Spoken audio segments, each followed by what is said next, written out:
Αργά ή κανονικά ελληνικά μπορείς να καταλάβεις αυτήν την ιστορία.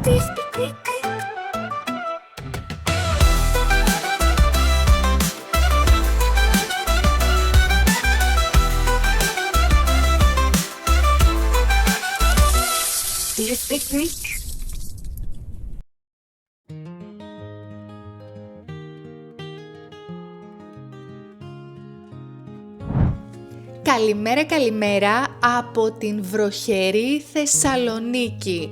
Είμαι η Αλεξάνδρα και καλώς ήρθες στο Do You Speak Greek. Σήμερα θα σου πω μία ιστορία, μία φθινοπορεινή ιστορία. Πρώτα θα διαβάσω την ιστορία μου σε κανονικά ελληνικά. Μετά θα ξαναδιαβάσω την ιστορία σε αργά ελληνικά με comprehensible input. Δεν χρειάζεται να καταλάβεις κάθε λέξη που λέω. Θέλω να προσπαθήσεις να καταλάβεις μερικές λέξεις και φράσεις και να τις γράψεις στα σχόλια ή αν μπορείς να καταλάβεις το νόημα. Πάμε να ξεκινήσουμε και άκου χωρίς υπότιτλους.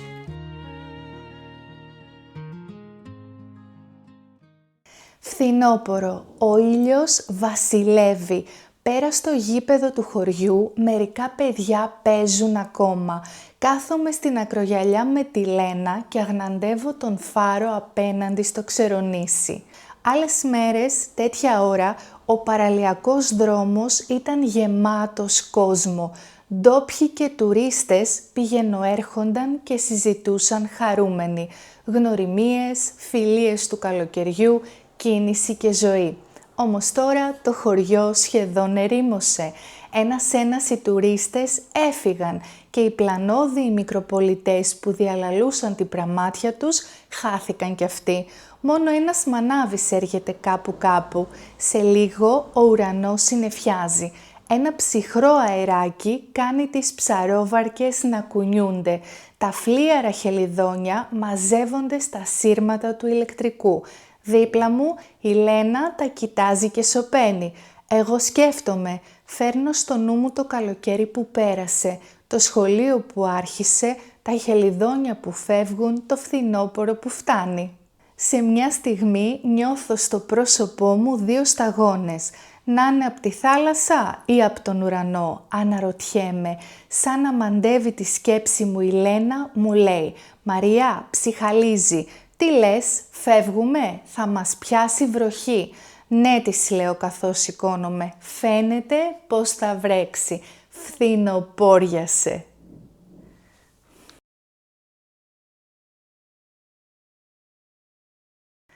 Πάμε τώρα να ξαναδιαβάσω την ιστορία σε αργά ελληνικά. Ο ήλιος βασιλεύει. Πέρα στο γήπεδο του χωριού, μερικά παιδιά παίζουν ακόμα. Κάθομαι στην ακρογιαλιά, στην παραλία, με τη Λένα και αγναντεύω τον φάρο απέναντι στο ξερονήσι. Άλλες μέρες, τέτοια ώρα, ο παραλιακός δρόμος, ο δρόμος της παραλίας, ήταν γεμάτος κόσμο. Ντόπιοι και τουρίστες πηγαινοέρχονταν και συζητούσαν χαρούμενοι.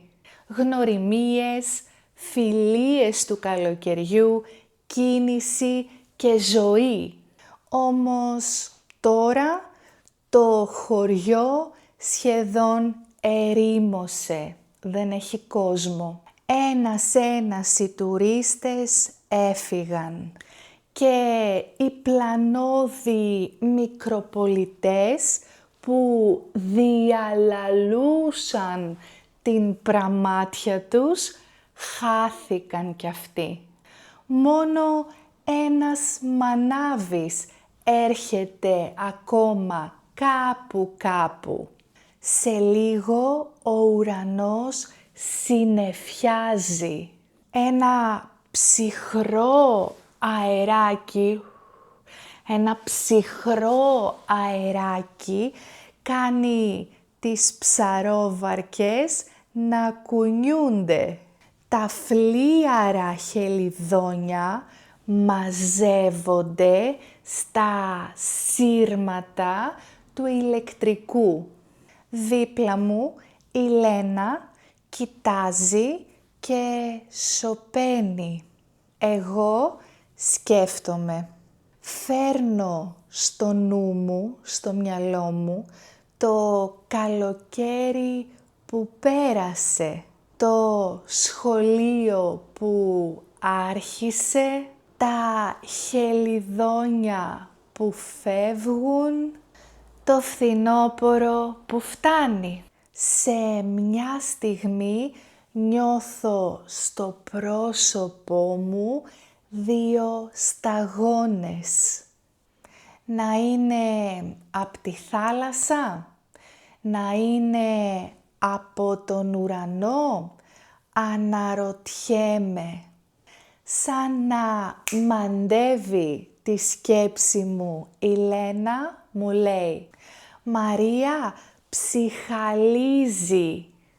«Τι λες, φεύγουμε?» «Θα μας πιάσει βροχή». «Ναι», της λέω καθώς σηκώνομαι. Φαίνεται πως θα βρέξει. Φθινοπόριασε. Καλύτερα τώρα γράψε μου στα σχόλια αν κατάλαβες την ιστορία μου. Κάνε ένα like σε αυτό το βίντεο και εγγραφή στο κανάλι μου για να τα λέμε κάθε Δευτέρα. Ευχαριστώ πολύ, φιλάκια!